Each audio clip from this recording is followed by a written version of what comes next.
If you had DeShaun Foster as the first head coach in the Power Four to be fired, congratulations. You are cashing in as that news comes out just what? I guess that'd be noon Central Time. Let me do some math right now. 10 a.m. Pacific Time that UCLA head coach DeShaun Foster has been fired after an 0-3 start at UCLA, as things do not look like they're going to get any better. This looked inevitable. But when it was going to happen was up to almost anybody, because after the way in which UCLA was losing football games and to whom it was losing those football games to, in a Big Ten where they're playing from behind, really when we're talking about recruiting, playing on the West Coast, taking on the schedule, it never felt like DeShaun Foster actually fit the job. And we got this from his first appearance at Big Ten in last July, when it felt like his media day at the days was awkward and weird. And then we've got all this other chatter around UCLA and what it needed to do going into 2025. And they made it a little bit more difficult for themselves than it needed to be. So it's on top of having put the money in the bag, the shimmy and the shag, New Mexico, UCLA to the tune of $1.2 million to show up to Pasadena, rob them with the ski mask, and then take the W back home.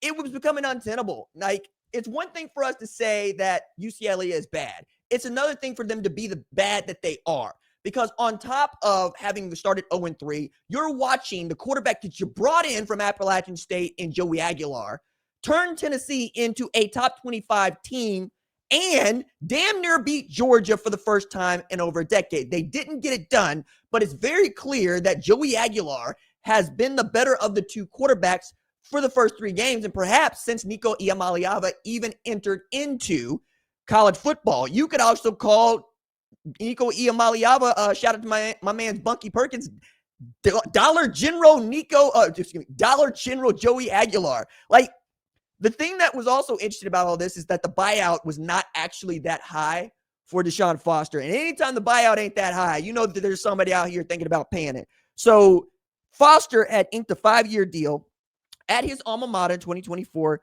where he was going to make $3.1 million. If UCLA fired him before December 1st, like they have, he will be owed 70% of his total remaining salary. That buyout dropped to 60% when the move, he's moved on after December 1. And it's relatively affordable given how much money it costs to fund a football program, play in the Big Ten, and to put together a competitive team in the age of revenue sharing and name, image, and likeness. The other thing that I think is really not going to hurt or help DeShaun Foster here is that he wanted Nico Iamaleava, and he claimed that the building became different when they brought him in, that the players were bought in on Nico from the moment that he showed up. But it seems that Nico Iamaleava has been associated with some really bad decisions in college football the last 6 months. First, it was trying to hold the University of Tennessee ransom for more money when he was scheduled to make about $2 million going into this season, following a college football playoff where it was clear to everybody that watched them play, he was not the thing that made them go. He was the thing that might have been holding them back. Dylan Sampson was the best tailback in the SEC last year, and Nico Iamaleava was needing to run pass plays out of max protection most of the time. They couldn't go as fast as they wanted to. It didn't look a lot like the Josh Heupel offense we expected it to look like, especially when Hendon Hooker was there.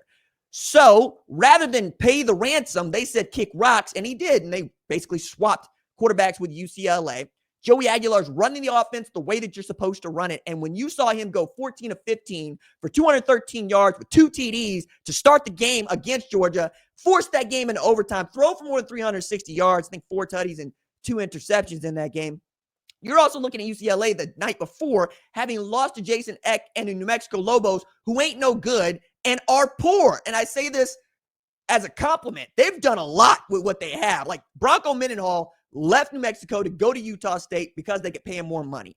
New Mexico is really trying to play competitive FBS football. And they went to go get Jason Eck, who's done remarkable things at Idaho, and basically brought the Vandals down, reskinned them as the New Mexico Lobos after Devin Dampier and Jason Beck went to Utah and said, let's see if we can't make this thing competitive. And already they have demonstrated that they are a decent enough football team to get a Power 4 win against a UCLA program where it's just not going to get easier to play ball, man. The statement that was issued on behalf of Martin Jarman as the athletic director at UCLA goes, I want to extend my sincere appreciation to Deshaun for his contributions to UCLA football over the course of many years. First as a Hall of Fame student athlete, then as an assistant coach, and finally as a head coach. He was named to this role at a challenging time of the year on the cusp of a move to a new conference, and he embraced it.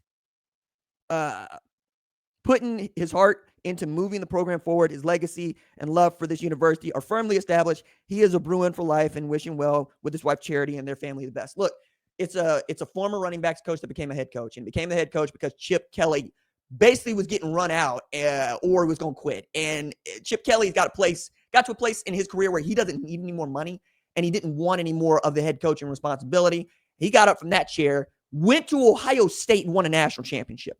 So this is twice that I think UCLA has made bad decisions. One, not really appreciating what Chip Kelly was able to do for them, making Zach Charbonnet and DTR look like, superheroes.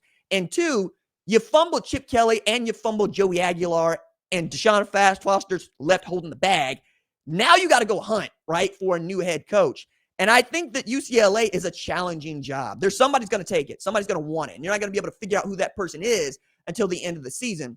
I think that the first person I would ask to make him say no is Oregon offensive coordinator Will Stein, who's been 25-3 at Oregon as an OC and has been remarkable as an OC play caller when he was at UTSA, now at Oregon. But if I'm him, I'm going to sit there for as long as I need to before I get to a job that I actually want to take, where I think I can go win and be great, as opposed to basically taking a job inside the conference, then having to take on a team you helped build in Oregon that is the defending Big Ten champs and expects to be there at the end once again. I credit UCLA for pulling the trigger now, because now you get to basically wipe the slate clean if you want to. You're going to get Nico Iamaleava off the books for this year, and then he'll probably end up somewhere else. And Nico Iamaleava is looking a lot like DJ Uiagalelei, right? When he started out at Clemson, started playing poorly, went into the portal, came out at Oregon State, then Florida State. Nico's probably going to see a third university in his time and go from having a really cush job, making $2 million on a college football playoff team as the quarterback, to being a journeyman and perhaps even being that kind of dude in the NFL. I think for Nico, now there's a really good conversation about whether or not you should be playing men's volleyball. Like, I'm being serious about that. He was the top prospect in men's volleyball before he decided to play football. That's still on the table for you. Like Tyler Buckner playing lacrosse in Notre Dame, who can't apparently hold a snap. Look, it's tough to play quarterback in this league. Or I should say, it's tough to play quarterback in college football. It's tougher still when you're the head coach who's having to carry water for a guy that really got you fired.